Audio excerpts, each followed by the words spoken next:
to you. Yeah. Say it out loud, spill the truth. Tell me how I'm gonna get close to you. Yeah. High and low, in between, acting out, make it seem. Working on our body language, working on our body language. Baby, now tell me exactly how you feel. I'm just trying to keep it real. Let me love you on the inside, love you on the inside. Okay, guys, welcome to another episode of 5F's to Love. So tonight we're going to have a conversation about dating. Yeah, on date night. This is the time to have the conversation. Why are we having this conversation? Because it seems like after you've been dating someone for a period of time, you either make the transition to what my friend calls nesting, where you're already in this relationship. And as if it was an oversight to you that you should continue to date and to get to know this person. So I've lined up a couple questions that we're going to review and discuss. And I would love for you guys to chime in as we go through this night. So our conversation really is about you at this point in your life and you making a decision what your purpose is in dating. Some of us go out and we date people. And folks, you don't realize that you're dating a chronic dater at all. You're just dating. And you should ask that question. What does that look like? Well, when you start going out with someone, and after the third or fourth date, you should ask them, are you a chronic dater? Are you dating with a purpose? Or are you just having a good time right now? And I say that because once you establish that in the single dating world, then it's very important that you're not on one page and the person's on another page. Because a lot of times that happens and you forget why you're dating that person. So that's one question we need to ask tonight and kind of walk through that scenario and what that looks like. The next thing is, after you get married or you've been in a serious relationship, I know people who've been dating people for 5 to 6 years, and at some point you stop dating them. But the question is, why do you stop dating them? Do you feel like you know them well enough that you don't feel like you need to get to know anything else more about them? Or you've enjoyed them enough that really enjoying or creating new experiences and opportunities with them are not necessary? See, sometimes you're in a relationship after long-term relationship or you're married, and the dating is extremely important. It gives you an opportunity to continue to get to know that person. A person never stops growing. And that's one of the things I want us to talk about. So our first question tonight is, share an unforgettable date you can't stop thinking about. So if you just joined the conversation, I would love for you to share with us in comments an unforgettable date that you just cannot forget. And so for me, I'll be honest with you. I haven't had that unforgettable date that I cannot forget. I mean, at 50, and I'll be 51 June 3rd, I still haven't had that unforgettable date. The thing that I can compare all other dates to. I can honestly say that I've dated people, but I can't honestly say that I dated someone who created this unreal experience for me or experience that I can't forget. So, and I'm going to say to you, it's not that, people are delusional about what it is that dating's about, but I think some people immediately go into dating in a transcends into we're together, that kind of thing. So for me, if I was really going to think about an unforgettable moment that I would like to see created, and guys have brought me flowers. I get plenty of flowers. Everyone knows I like yellow and white roses. But it's just creating an unforgettable evening, like a nice restaurant, a walk, on the waterfront, a violinist, something like that would be really cool, right? So just creating that unforgettable moment like that. So if you have an unforgettable moment while we're going through our questions tonight, be sure to just share them. Have you ever had an unforgettable date or moment that you want to share that will inspire some people? Because a lot of times people need inspiration while we're going through what we call the dating life. And sometimes we lose our little zest in that. So our next question tonight, which I think is very interesting. How do you determine how long to date someone before making that decision to end it or to move forward? So I would love to hear your feedback on how long do you think it takes? For me, I'm a little bit different. I think when you're dating someone and you see a lot of red flags come up, and I can only use a really good friend of mine as an example. She started having conversations with someone, and the conversation kind of lent towards, I don't think this is going to be manageable because the person is very argumentative. It doesn't feel like a good fit for me. I think I'm going to have to walk away. And to be honest with you, I think that was the best decision she could have ever made, was to go ahead and walk away from that relationship. And the reason being, even before it got started, a lot of times people look good on paper. And I'll be totally honest with you. People look really great on paper, but it's the initial connection that you feel. And you have to make that raw decision within that moment, whether or not this person is going to fulfill any of those predetermined ideas or things that you feel are important to your relationship. So think about it from this perspective. If you're a romantic and you like to be romanced, why would you be with someone who's not at least close to making you feel wanted, loved, or appreciated? Why would you put yourself in a situation where this guy basically is just kind of like, well, you show up, let's get naked, and this is a date? Then that's not what you're looking for. But I think a lot of times it's hard for us to make that decision, or that hardcore truth that I need to walk away from this. So again, how do you determine how long to date someone before making that decision to end it or to move forward? For me, the first date tells me whether or not I'm sticking in there. Seriously. The second date determines how long I'm going to stick in there. The third date will tell me how long I feel he's going to stick in there. And I say the third date for a guy because if he's a true guy and not a person who's just out to have sex with you, he's going to put in the initial steps to dating you. He's going to come with that romance. On that first date, he's going to listen to conversations you guys have had and try to create this really great first date for you. So that your first experience with him is something that you're going to remember. When a guy doesn't do that for you, that's a problem. So I want us to take a look at that. And then we get back, we're going to take a look at some of the things that you guys have shared with me in comments on your thoughts on how you determine when you should end or move forward with dating someone. That's very important nowadays. Our first commercial coming up is for Reverend Galen McDowell.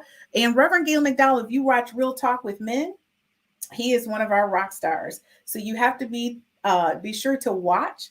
His book is coming out on Truth Transform, and he will be interviewed by Les Brown. You've got to check it out.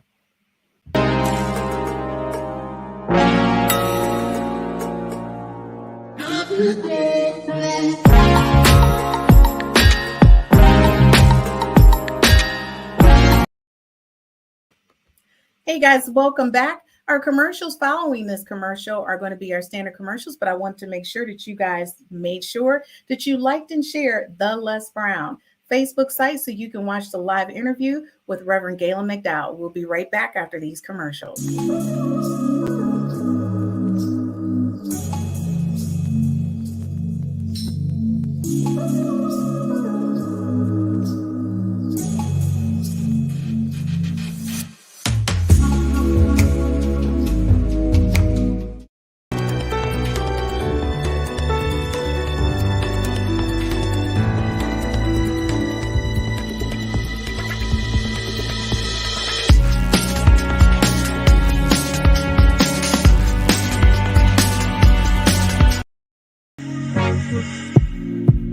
I know he's bad for me. He just wants me like he's attached to me.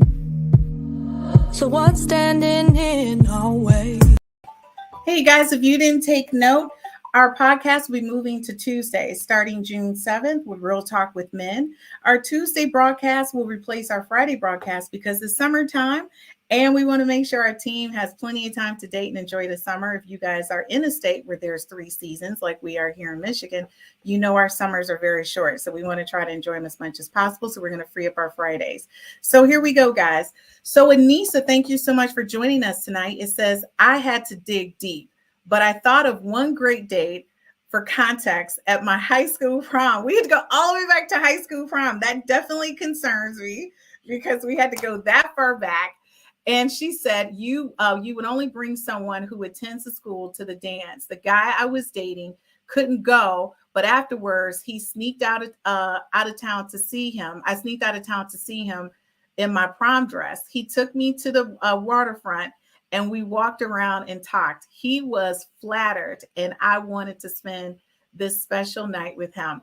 Oh my gosh, that's absolutely romantic and adorable. I absolutely love that. So you had to go all the way back to that prom moment, which concerns me because at this point in our lives, which I think that's just an exceptional story, is that we should have moments like that we can capture all throughout like our 20s and our 30s and our 40s and our 50s. And again, when you reach this point and you have not had those experiences, that's what deeply concerns me, because we should be having those experiences, those unforgettable moments like that, where we can say to people, you know what, hey, this is what I'm looking for. This is what I want. Do you think it's okay to share with somebody exactly what you want on a date? Do you think it's okay to share with them what your expectations are? Do you think it would be a little overbearing if you said that to a person? This is what I like. This is what I want, especially for a first date. I mean, in a lot of cases for me, I don't think it's overbearing at all. I think that I would rather or prefer someone to do that. I really would. I would like them to tell me exactly what they're looking for so we can make sure we're both on the same page. Because I think a lot of times that's where the oversight comes from, that you're not telling people exactly what you're looking for. So Sydney, thank you so much for watching us. I think many people are taught not to quit. So many taught to quit. So my point is, the mixed feelings of giving up soon make men and women think of it as a loss. And you're right. A lot of people do think of it as a loss. And a lot of people think it's a dig against them personally because something did not work out. And I say to people all the time, we're not meant to be with everyone that we see. We're not. Sometimes it's the getting to know thing. So I'm going to tell you, for those of you who are out here dating, I have an app that I created. It's called the 5 F's to Love. It's a compatibility app. It's not a dating app. It's simply for you to take the things that are important to you, your top 5 F's, and you rate them. And then when you're dating, you send that link to somebody to see if you guys are compatible. And that kind of cuts through the chase of whether or not you want to continue to have this conversation with this person. It doesn't mean that you can it doesn't mean you stop dating them. It just means that you determine how you're going to date them, right? And this app is really great for people who are married or you've been with someone for 30 to 40 to 50 years. It does give you an opportunity to look at what's important to you in a relationship and how to move forward with them. And all of those are great things, by the way. It's great when you know exactly where you want to go in a relationship and how you want to date someone. So thank you so much for that feedback. Our next question is, how do you date an alpha personality? How do you think that works out if you're dating an alpha personality? And I'm going to be honest with you, a lot of people feel that I'm an alpha personality, and I'm not, but a lot of people think that I am. So the question is, how do you date someone who is an alpha personality, and what does that look like for you? And I think for me, when people date me, they're going with the assumption that I am a certain type of person. And when I say a certain type of person, they're assuming that I'm that person that they've met publicly, and I'm not.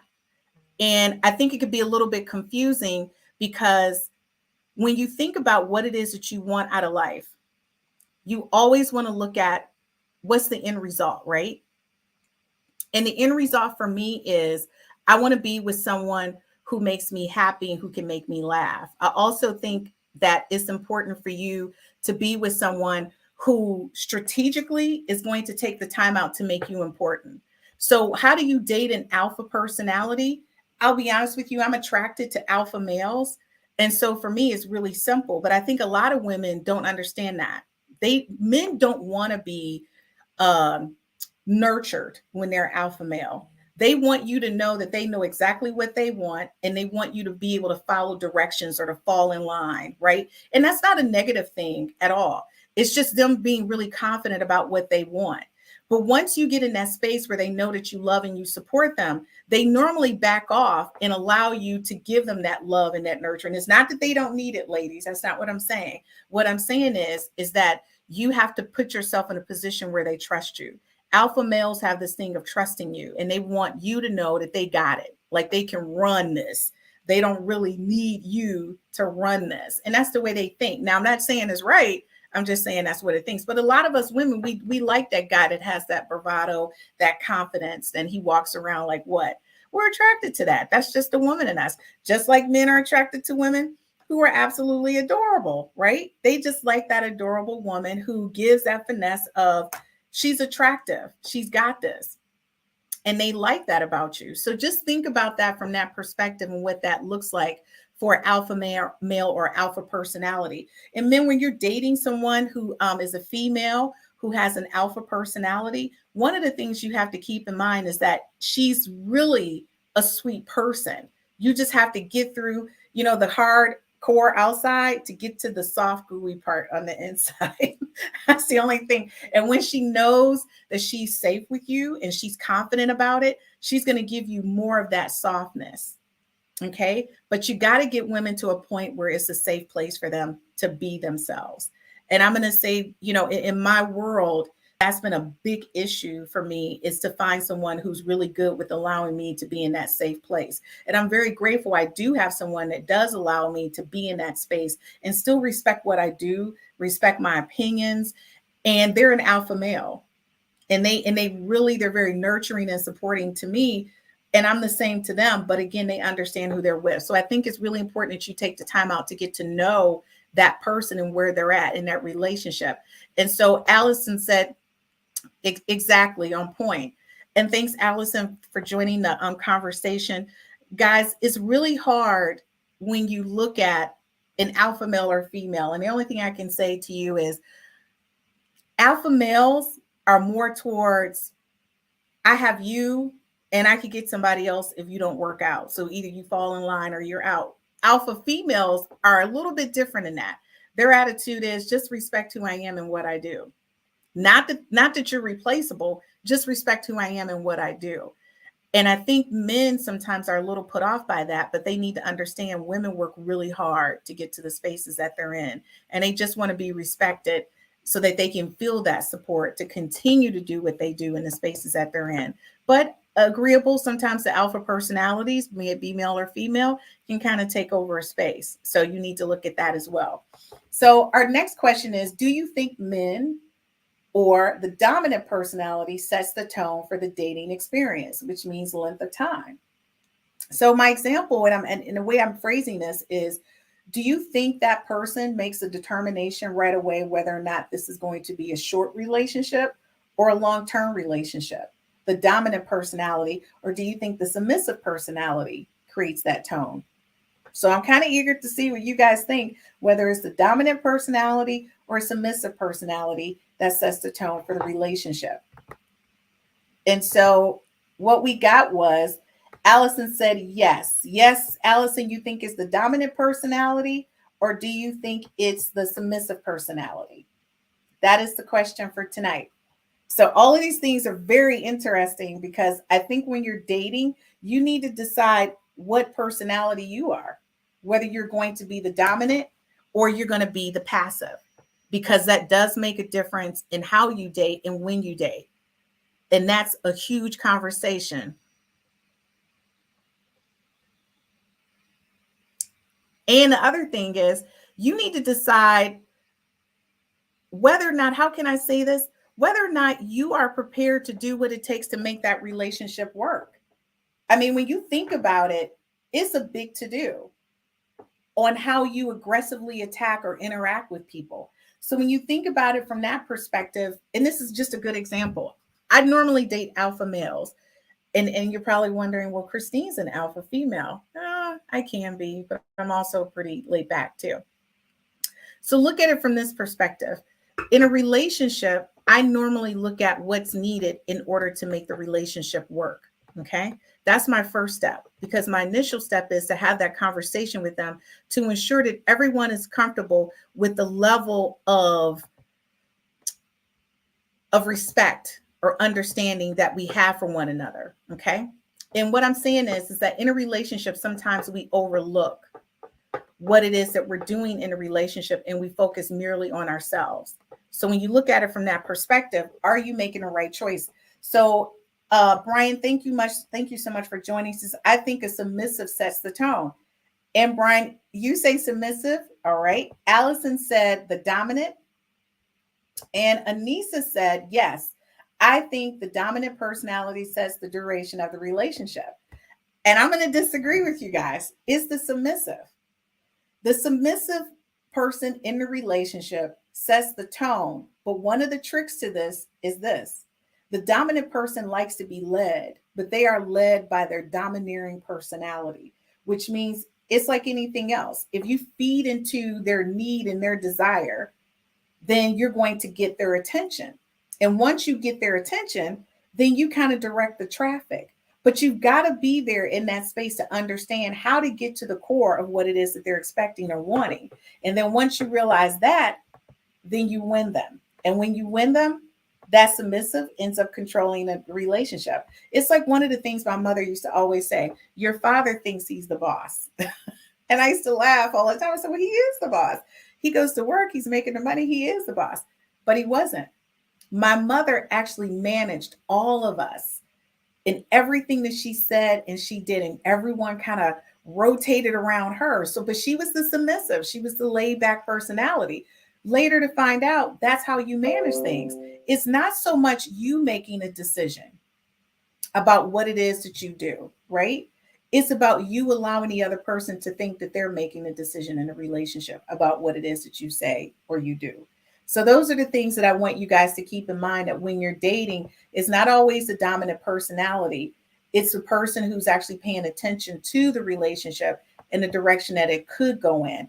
And so Brian said, once you get their attention, you draw them. And that's exactly what I just said. Once you get that person's attention, and thanks, Brian, for that comment, coming from a man, that means a lot. And I'm going to tell you, ladies, once you get their attention, that's how you make the world go round. You know, one of my favorite artists just got married, and that's Brian McKnight. And I don't know what marriage just is, but one thing that I know for sure, he is a huge alpha male, like huge. And the woman that he married, even in the videos and the different things he created this song for her, which I thought was absolutely beautiful. No One, I think it's called No One But You. You could tell her meekness and how she just really adored him and kind of fed into his personality. So I'm going to tell you, it really does make a difference when a man feels like you have his support or you have his back. There's a lot of things that you'll get out of him that you normally would not have gotten out of that man. And before we go to commercial break, I'm going to leave you guys with this. I'm going to come back and answer this question. And again, we're going to pause just for a commercial break. We'll be right back. But I want you to think about this, and then I'll read your comments when I get back. What does it mean when the man allows the woman to set the tone for the first date? Again, what does it mean when the man allows the woman to set the tone for the first date? That's the question you have to ask yourself. We'll be right back after these commercials.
guys, we're back. And so the question that we left on was, and again, I hope you guys took some time to think about it.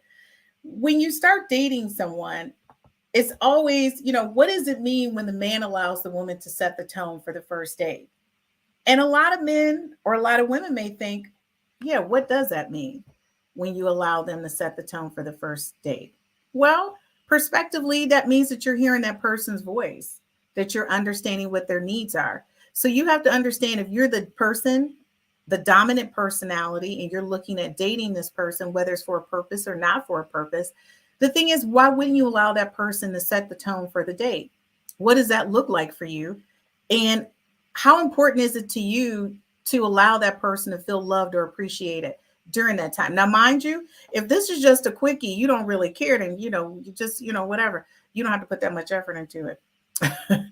But if this is not, and you're serious about it, then you really need to think about prospectively, how do you make that person just really fall in love with you? How many times have you gone out on a date and the person talked the entire time and did not hear one word you were saying because they were so full of themselves? They just constantly talked about themselves. Is that a person that you want to go out on a date with again? Probably not. Because at no point in that relationship would you feel that you would be heard. And in person, in a relationship, that's all you really want. You just want to be heard. So whether you're in a marriage, long-term dating, or single and dating, by the way, the commercial for the compatibility app, I can help you cut that whole thing down. All you have to do is download the compatibility app. It's available on Google and also Apple. And you download it. It's called the 5S to Love, same name as the podcast. And when you do that, you can actually connect and send a link to anyone that you're dating as many times as you like. You can send it to 10 different people, and you can decide out of these 10 different people, which one is the best match for me? Which person is the most compatible person for me out of these people that I'm dating? So use the compatibility app. There's no charge to download the app and to use it. That's what it's out there for. We want you to use it to help you with your dating. And that's why it's out there. So the next question is, what do you think about people who date with a purpose? Do you think it's okay to date with a purpose? Do you think casual dating is good? I mean, when I was dating, I didn't date with a purpose. I just kind of went out just to have fun. And if it worked out, then it did. I think one of the coolest things that happened was a girlfriend of mine was having this birthday party at this bar. And I went there not expecting anything. And I ended up dating this guy for like 4 years. Literally for 4 years, this guy walked up on me and he asked me to dance. And the first thing I said is, I don't dance. And he says, well, you do now. You're dancing with me. And I thought, oh, this is like really kind of forward and aggressive. But guess what? He was right. I mean, he was so much taller than me that I kind of like got lost in his space. And he was just kind of roll with me, just kind of rock with me. Anybody who really knows me knows that I don't really have a lot of rhythm. So therefore, i.e., dancing is a little complicated for me. So, but I do make a huge attempt to try to, dance as much as possible. And I did go outside of in my mind, which was a barrier for me. So Anissa, thanks again for joining us. It said, if a man is allowing the woman to set the tone, he is really interested in her and he wants to learn more about her. That's exactly correct. And that's one of the things you need to focus on. If a man hears your voice and he allows you to set the tone for the first date, the second date, the third date, he's really into you and he's hearing you. So one of the things I want us to pay attention to, and this is men and women, this is not just for ladies. If you go out on a date and at the end of that date, the person is trying to, take the relationship to the next level by saying, why don't we hook up? How long do you think that relationship is going to last? What direction do you think you're taking that relationship in? Like, is this a person that you see yourself hooking up with? Or is this a person you seriously see yourself dating? I mean, let's just get real. In your 50s, if you're in your 50s, you're in your 40s, and you really want to be in a relationship, ask yourself this question. How are you handling the dating process to determine the outcome that you're looking for? I'm going to say again, how are you going through the dating process to determine the outcome that you're looking for? If you're not dating just to have fun, and you're dating for a purpose, then you need to establish that. That is vitally important because, again, the signals can get mixed. And this is what happens. He's hanging out just having fun, or she's just hanging out having fun with you. One of you is going to start nesting in that relationship. And nesting means you're getting comfortable, you're hanging out more. The sexual experience is frequent, but you're not having conversations, you're just together in that space. And at some point, one of you are going to say, well, hey, we're spending a lot of time together. What are we doing? The other person's kind of like, what do you mean? What are we doing? We're dating, we're hanging out. What do you mean? That's because you all didn't have the conversation. You went from 1 date to 2 dates to 3 dates to now we're together. And I think a lot of that is happening out here because we're not really having real conversations. We like the idea of dating, but we're not having a conversation on what type of dating experience that we're looking for. So one of the things I'm going to suggest to you guys is that as you're going through the process of dating, that you really look at what it is that you're looking for and prospectively make it clear.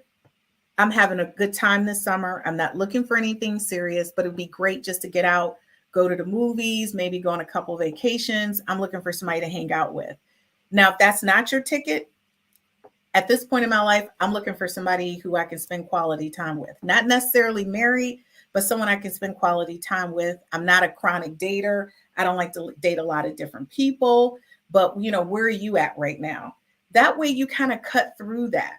And I say that as a single woman and who was a single mom. These were conversations that I had, and it made that transition a lot easier for both of us because we knew where we were coming from. Because a lot of times, folks, we're pretending to be whatever it is that we want them to be because one, he or she has an amazing body, they're attractive. We're thinking, oh, I can't wait to hook up with them. And then it just becomes one hookup date after the next hookup date. And it goes nowhere. And you become what? The person they hook up with, and they end up dating someone else. So I want you to think about that, whether or not you should be dating with a purpose. And so that's the question. What do you think about people who date with a purpose? What do you think about people who just come right out and tell you, I'm looking to be with somebody I can spend the rest of my life with? Do you think that's too forward? Do you think that's aggressive? Only thing I can tell you is when I was dating, I used to say to people immediately from day one on the first date, I'm a person who enjoys intimacy. Can you perform at the level that I need? Because otherwise I was going to end the conversation and end that whole concept of having a relationship. One thing I didn't want to do was I didn't want to get into a relationship with a person. And then once we got to that intimate part, they couldn't perform at the level of expectation that I was looking for, because that then becomes argumentative, just, very uncomfortable. You're trying to figure out how to manage that and not upset the other person. That's not what we're looking for. So I set the tone in the beginning to establish this is what I really like.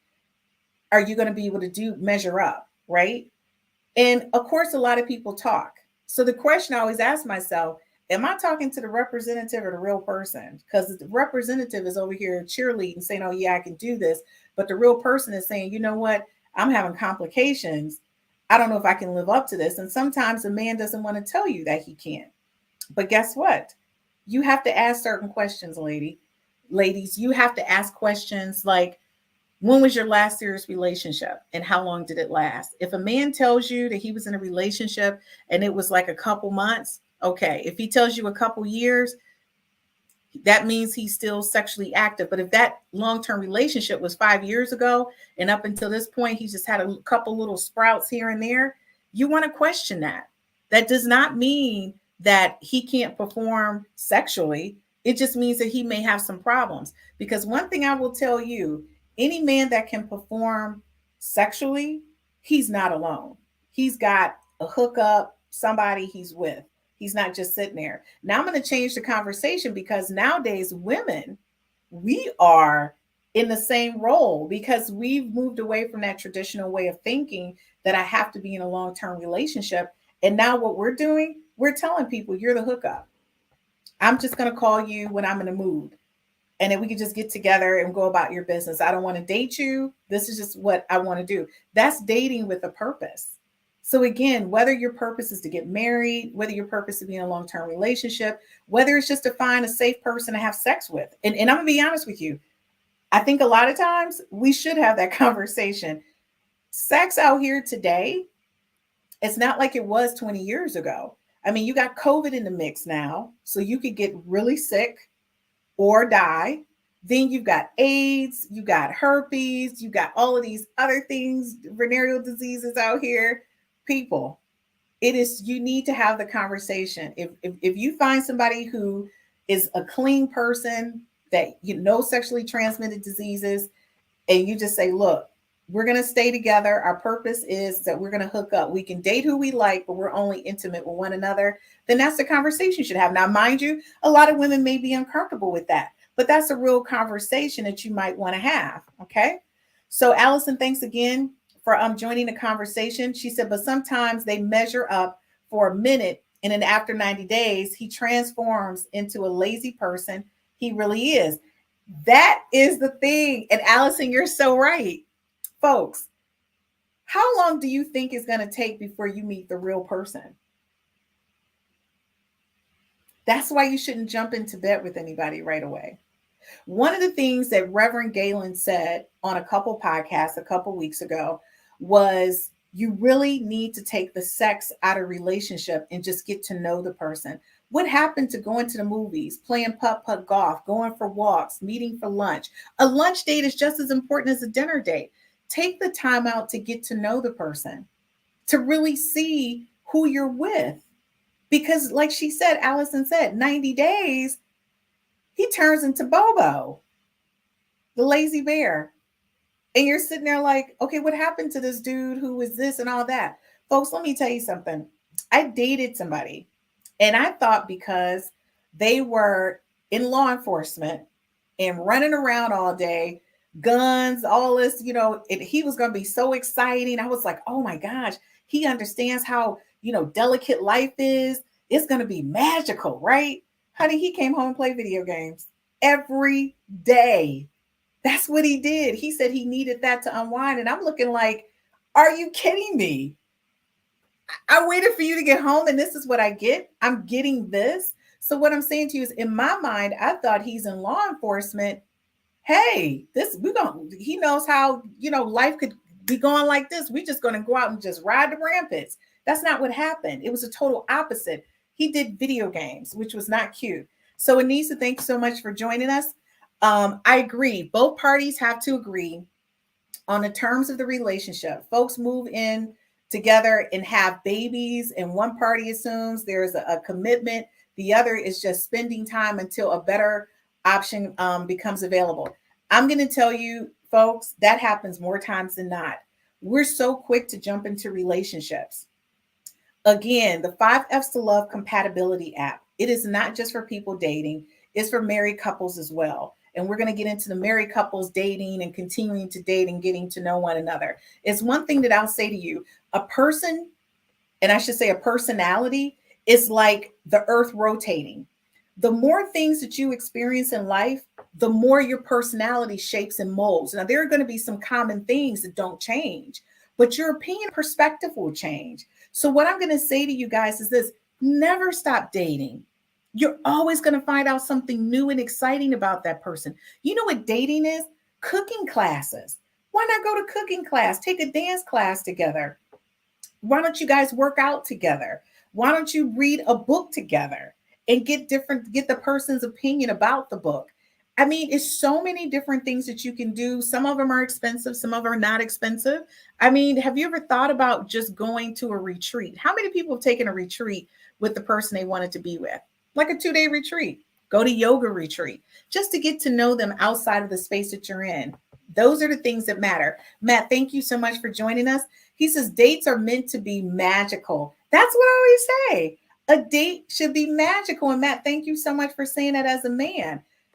I want my dates to be magical. I don't think at 51, by the way, I'll be 51 June 3rd. I'm just making it clear, not to sending me gifts, but I'm not opposed to that. But what I'm saying is at 51, I still want to think or believe that I'm a princess in my mind, that I'm special and unique. And you're going to think this much about me that you're going to do this. So when a person can't do your basics, and when I say basic, guys, this is what I mean about basics. I tell guys all the time, I like yellow and white roses. I like to be courted, and I'm not having sex with you for like 90 days. Now, if you want to date me, this is where I'm at. If you don't want to date me, we're good, and we could just go ahead and hang out. And this would be our last little dinner. And I usually pay for the tab because I don't want them to think that I'm doing anything to take advantage of them. And normally they fight me on and they pay the tab. But the thing is, I want them to know you buying food for me, this little $60, $120, my ass, excuse my mouth, is worth more than $120. And I'm saying that way because that's what they think. Well, I paid for this meal, so you should be putting out. No, I'm worth more than 120. If a man doesn't understand your value, then you definitely need to walk away because the good things are worth waiting for. Okay, Matt. And Matt also said there is a scale. At the top is all private, all VIP. At the bottom is Netflix and chill. There is a requirement for grown folk dates. You need to qualify who you date. Matt, I love you. Only Matt would say Netflix. And Allison agreed with you. Folks, that is so true. A lot of times we're not even looking at how we're dating or who we're dating. We're just dating. And this is even when you're married, people, you really have to start paying attention at. So guys, I will be right back after this commercial break, but I want you to think about this while I'm on commercial break.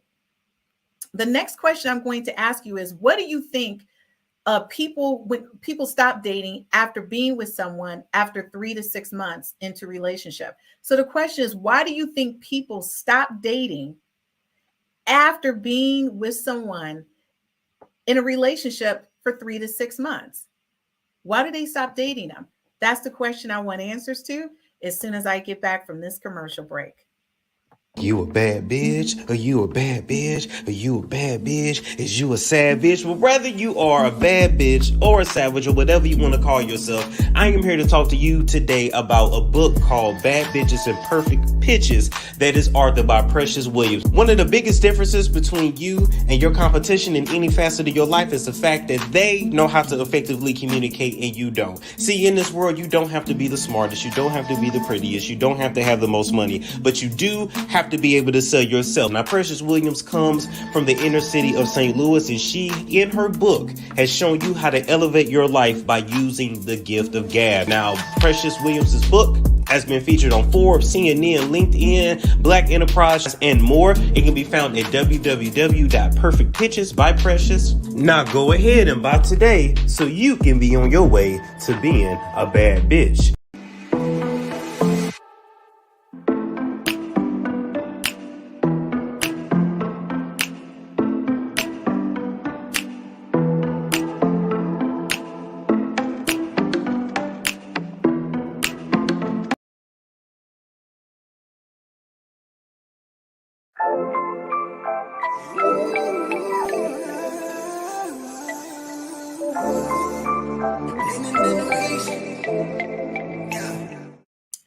All right, guys, I'm going to tell you one, Precious book is Rockstar.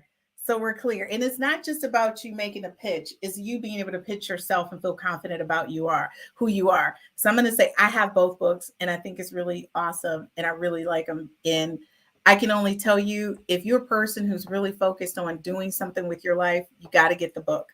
It is really Rockstar. And just a reminder, our podcast is available on Anchor and also Google, Apple, and a couple others. So you can download it and listen to us in the car and anywhere you are. So I appreciate all my listeners who are overseas listening, and they send me all kind of DMs, and I love to get their questions because it really cracks me up after the show. So I appreciate you guys' support and helping me grow the brand. So here we go, guys. The question I have for you is, what do you think about people who stop dating after they've been with someone for 3 to 6 months in a relationship? So that's the question. What do you guys think about that? Like, after you've been with someone for 3 to 6 months, and I'm going to tell you, I'm guilty. And before we even get going, I'm guilty. I talk about him quite often. He was like my first real boyfriend. And I'll call him by his first name. His name is Gerald. And when I dated him, I think we went from dating to being together, to living together, to me playing the role of a stepmom. like in a matter of a month. It really just, it was a quick transition. It just went just like that. And I think because we were so compatible and there were so many things that we had in common, and he's an alpha male, and I was just there in a space where, to Brian's point, I was there and I was able to do some things in a nurturing way, not only for him, but for his son at the time. So that transition was very easy. And I'm going to tell you, one of the things that when looking back on that, we stopped dating. I went right into wife mode, just skip girlfriend, boom. And that's where I was. Now, how did that damage our relationship? There were a lot of things that he didn't get a chance to get to know about me, and I didn't get a chance to get to know about him. And we were trying to figure it out while we were already living in the same space. So to Anissa's point, you go from this whole thing of I'm hanging out with you to now I'm actually like your boo cup, right? And that could be a little difficult because you really don't know a person till after 90 days. And that's 90 days with no sex. So the question is, how do you date somebody for 90 days and not have sex with them? I'm not going to say the temptation is not going to be there to be with that person. 100% is going to be there. As soon as I saw Gerald, I was thinking to myself, I want to rip his clothes off. Like that was the first thing I thought. Now, did it happen? Yeah, it did. That's how we ended up together. It was the second date. It went down, but that's not the point. The lesson learned from that is that if we had taken the time to get to know one another, our relationship would have probably lasted a lot longer. Now, what I will say is this: we're still good friends. We reconnected about 6 years ago, and we still maintain that relationship. And whenever we see each other, there's like this special connection, right, to him. But I'm going to tell you, I think that if I was, and he was older than I was, by the way, I think he was 12 years older than me. But the thing is that I think if we had taken our time, the relationship would have lasted a lot longer, and I probably would have married him. But we were there at a space where we thought we enjoyed each other intimately. So we just kind of, it just kind of snowballed. So you can snowball into a relationship, but to Anissa's point, you end up having a baby, you don't know one another, and you're stressed out. One person's in thinking you're creating this marriage, this life, and the other person's looking for the next great opportunity. I'm not saying Gerald was looking for the next great opportunity, but what I'm going to say is that my commitment to the relationship and his commitment to the relationship were very, very different in perspective. Now, later we look back at it, we've laughed about it, and we always say, man, I wish, and I'll be honest with you, I say, I wish I was more mature. I was in my 20s. I really wish I was more mature because I would have loved him a different way. And that would have probably had a different outcome. But I was just really learning relationships and what that looked like for me. And I was learning myself. So that's like a whole different conversation. So, folks, our next question is, do you understand there's a difference between dating and having sexual intimacy in a relationship with someone? There's a huge difference. You can't really date someone when you're pouncing on top of them because emotionally, your mindset or your thought is on enjoying them intimately instead of fantasizing. So here's the example. We have more than 1 billion people who watch porn, may it be online, whether they're going to the little sneak peek shops, because fantasy, mentally, they're stimulated by the idea of having sex with this person that they're watching. So my question is, why wouldn't you allow a person to have the same thought about you so that when they finally get with you, they're getting with this person who they visually idealized over and over again? That form of intimacy is going to be outrageous. It's going to be ridiculous. And I'm saying that because the guy that I plan on being with, that's exactly what's happening right now in this moment. That's a good place to be in when you understand the difference between dating and sexual intimacy within a relationship. Folks, you got to date the person that you're with. You got to stop jumping into bed because you're making decisions on what it is that you're going to do in that relationship based on the fact of how you feel with them intimately and not how they truly are as a person. Okay, so our next question is, how long into the dating do you think you actually meet the person and not their representative? Is this the second, third, or fourth date, etc.? So you guys leave comments to let me know what your thoughts are. How long into the dating do you think you actually meet the person that you thought you were dating? Is it the first, the second, or the third, or the fourth date? I'll be honest with you. If you're dating the right person, okay, we're going to use me for example. When people meet me, they're meeting me. And they can make a decision in that moment whether or not they're going to date me. I don't do representatives. Now, do I tell you all of my business? No, but I do tell you what it is that I want. I'm very direct about what I want and how I want it. And then you make a decision on what that looks like for you and whether or not you want to continue to be with me. So, again, are you telling people what it is that you want? Or are you trying to fit yourself into a box of what you think that they want? And I think women, more so than men, try to fit into a box. I don't always think that's a good idea. I mean, I have conversations quite often with girlfriends of mine, and they're more like, oh, he does this and he does that. I hear what you're saying, but what about you? What about what it is that you want or how you see yourself? Do you think that you should or should not create an environment where you can invite him into your world and what it is that you enjoy doing? So here's an example. I love working in my yard. Do I expect the guy that I'm with to jump out in the yard with me every time I'm out there? No. But do I expect him to jump out there periodically? For sure. Now, I love decorating. Now, I'm not expecting the guy to, decorate with me, but when I get ready to paint, I'm expecting him to say, hey, babe, I got you. Let me go ahead and help you paint the room. Now, all the other stuff I'm doing, probably not. He's not going to go on the 50 trips with me to find a furniture that matches just right in this corner. He may do a trip or two with me to a furniture store, but he's not going to go to every place with me to pick up every item in that room. No. So I want us to be more realistic about what it is that we're expecting from the person that we're with. And don't over expect, and then you're going to over disappoint yourself. Because trust me, when I say this to you, it's nothing like setting unrealistic expectations and then you're holding a person to something they don't even realize they're being held to. So again, how long in the dating do you actually meet the representative? I'll be honest with you. I think sometimes you guys don't meet them at all, period. You never meet the real person because you jumped into bed so quickly that you didn't even realize that the person wasn't even around in the conversation. So that's something I want you guys to really think about, whether the person is in a conversation. Anissa said people can fake the representative personality for a long time, even beyond 90 days. And I agree with you. They can. That's the reason why you got to stay consistent and stay on top of them to see if there are any differences in who they represent. So one of the things that I do quite often, I do what I call the test stress strategies. I say, when we first met, you said that you were all about this. Really? So where are you at on that right now? What does that look like for you? And I always ask this question about if you're going to date me, what does romance look like to you? Like, what does romance look to you right now for the first 30 days? And what does it look like for you for 60 days and 90 days? If a person can't visually tell you how they want to experience you over 90 days, then they're not that into you. They just want to get it and go.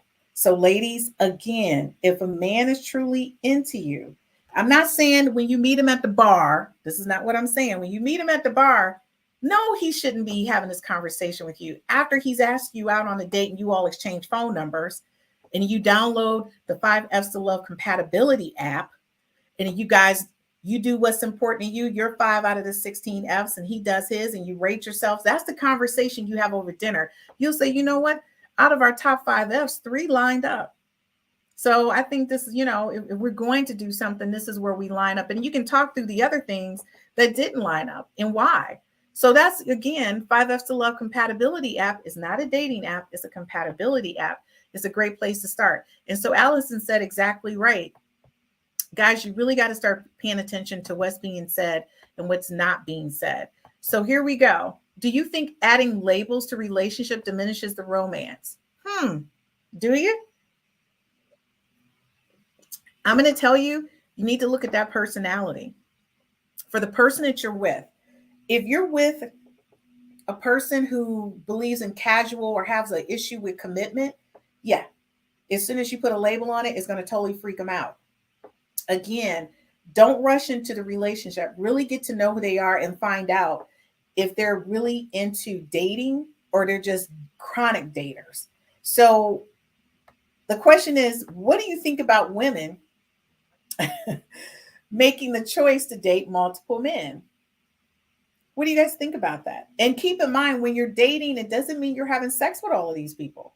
That's the other thing. That's the misconceived nomer. When women say that I'm dating, men automatically thinks, oh, she's loose. She's sleeping with all these people. No, I dated and I didn't sleep with any of those people. I just wanted to go out on dates. I just thought it was great for me to have somebody to go play golf with. I played racquetball with a guy. Another guy, he loved to go fishing. I hated it, but I went because it was an experience. I just want to do it. Another guy dated, he had a boat. I would get on a boat. We would go for a ride around, the lake, whatever. It was nice. So what I'm saying to you is, folks, it's okay for you to date more than one person. It's okay for you to say that you're dating more than one person, but you also have to be clear within your mind. Are you dating? Are you having sexual experiences with all these people? And the same thing for men. What do you think about men who date more than one woman? Most men are not going to tell you that they're dating more than one woman, by the way. They don't like to tell you that. They like to keep that a secret, which we all know why.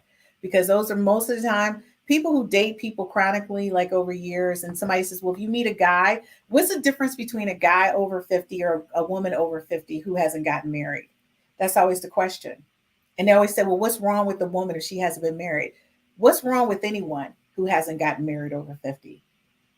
It's not that anything's wrong with anybody. Nothing's wrong. Why do we have to put that label that something has to be wrong? There's a defect in this person.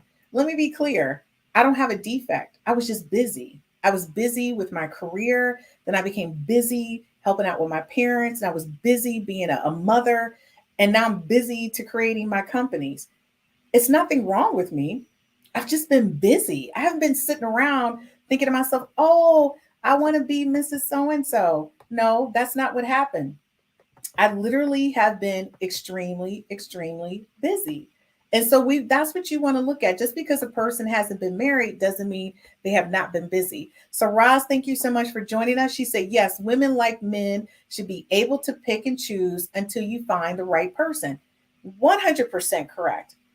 You should always be able to pick and choose who you want to be with and why you want to be with them. I'm going to be honest with you. I dated somebody for one reason and one reason only.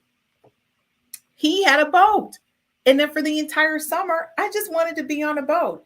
And I told him that. I said, you know what? This is going to work out for me for the entire summer. He says, why? I said, because you have a boat and I want to be on a boat. He said, fine, let's make the best of these 3 months. And it was the end of the conversation. And you know what the good part about it? He never, ever tried to be intimate with me.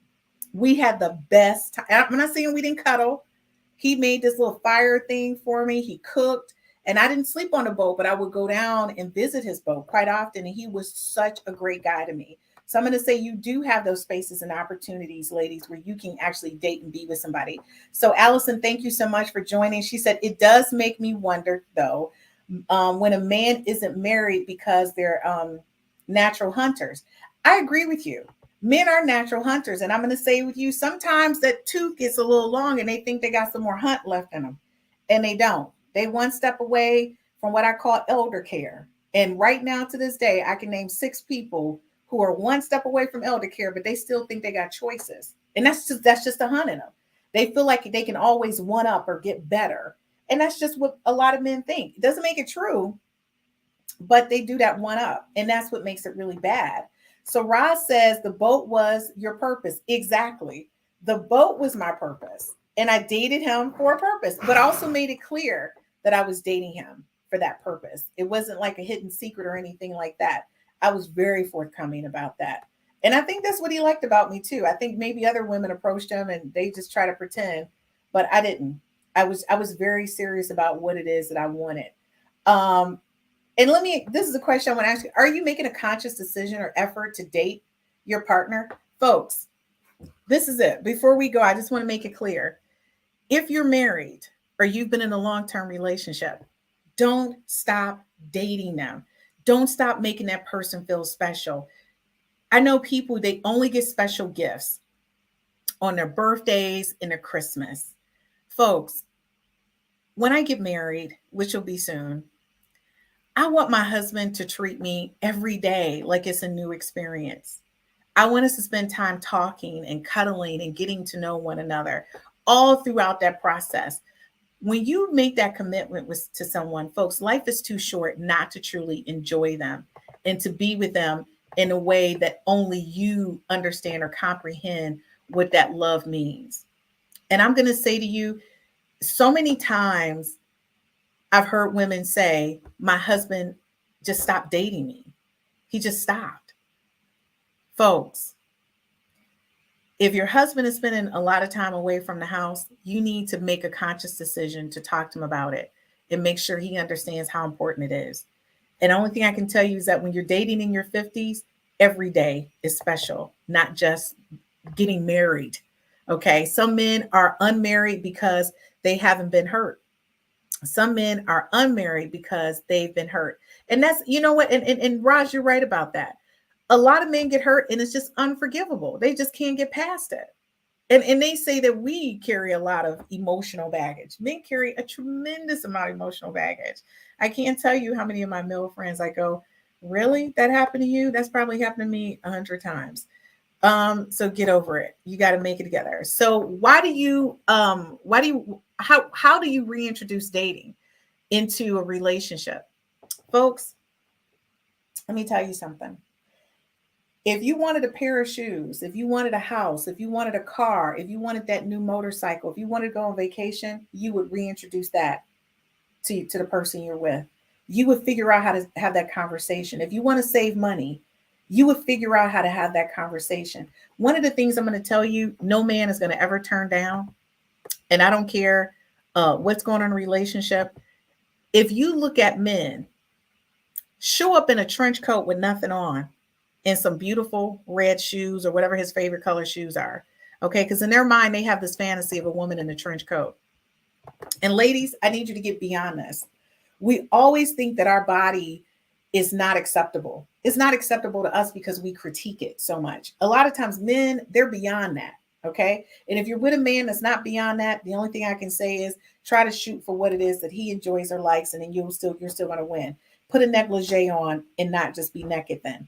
But what I'm going to say to you, ladies, do you understand if you make a man's fantasies come true, even in you've been in a relationship for 30, 40, 50 years, is one thing a man can't get beyond is opening that door and a woman with a trench coat on with some heels. Do you know to this day, that is the number one thing that drives a man wild is that you did something that naughty?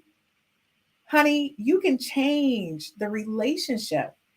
You can do whatever it is that you want to do in that space. And Brian said it earlier, you have to get to what it is, their core. You have to win them over. A man just told you, you have to win them over. And Matt said to you, you know, there's a difference between VIP and Netflix. If you want to be a Netflix chick, continue to do what you're doing. If you want that VIP luxury life where someone's constantly showing you how much they love you, take the 90 days. Talk to them, get to know them, show them the best of you without showing you naked. I'm not saying don't give out teasers. Don't do that now. I believe in the teaser moments. But what I'm saying to you is this. Take the moments so the person can truly get to know you and not your representative so they understand who they're going to commit to. Men want one thing and one thing only. They like a sure thing. And they want to know within that sure thing, I'm getting nice and nasty, all wrapped up in one package. And I'm telling you, it's just that simple. They want nice and nasty wrapped in one whole package. That's it. And you've got to be that beauty, that thing that they think is beauty. I just want to be clear. It's not society beauty. It's their vision of beauty. And I'm going to say to you, I'm that alpha female. I want my guy to be I want him to be the guy that every woman wants. I call my guy Captain America because he really does look like Captain America, the whole thing. Not just the face, he's handsome, but the whole thing looks like Captain America. To me, to other people too, though, but to me. And so when I'm saying to you, visually, he stimulates me. Intellectually, he stimulates me. And he's such a good person. He listens to me. He's sensitive. And he cooks for me. He's a sweet person. And I think that's what's important to me. And he's an alpha male, like strong alpha male. He'll punch you in the throat. But not me, but other people. But what I'm saying to you is that's what attracts me to him, is that he can be all those things. And at the same time, he's not intimidated by me being who I am. And I want us to understand it's so important that you find the right person who's going to love you right where you are. Lady in a street, in a freak in the bedroom. Allison, you never said it better. And that is so true. So ladies, you got to find out exactly where that man is and figure out how to meet him in that space. I'm going to say, guys, thank you so much for watching the 5 F's to Love. Be sure to download the compatibility app. This is no joke. This compatibility app will change your dating life. It will change your married life. I've had couples been married 30 to 40, 50 years. Download this app. And they didn't know that their intimacy level changed or their needs or desires within a relationship change. You're not going to be the same person you are today that you were 20 years ago. You're not going to be the same person you are today 5 years ago, 5 years ahead, or 2 years ahead. You're constantly evolving. So people, if you're dating or you're married and you want to keep love in your life and that excitement, that intimacy, that level of intimacy that never stops, make sure you download the 5 F's to Love. Keep talking. And remember what everybody's been saying is the common conversation. You want to make sure you're nice and you're naughty. And I want to thank you again for watching us here at the 5 F's to Love. And don't forget, in the month of June 7th, our first show, we will be moving to Tuesdays and not on Fridays. We're going to finish out the month of May on Fridays. And next week, you guys know what's coming up, Rodney and Mike. So I'd be surprised what they have coming up for you guys. It's going to be a knockout show. We'll see you next week from 8 p.m. to 9 p.m. Eastern Standard Time on all of our channels. Thanks again for joining us. You guys have a great night.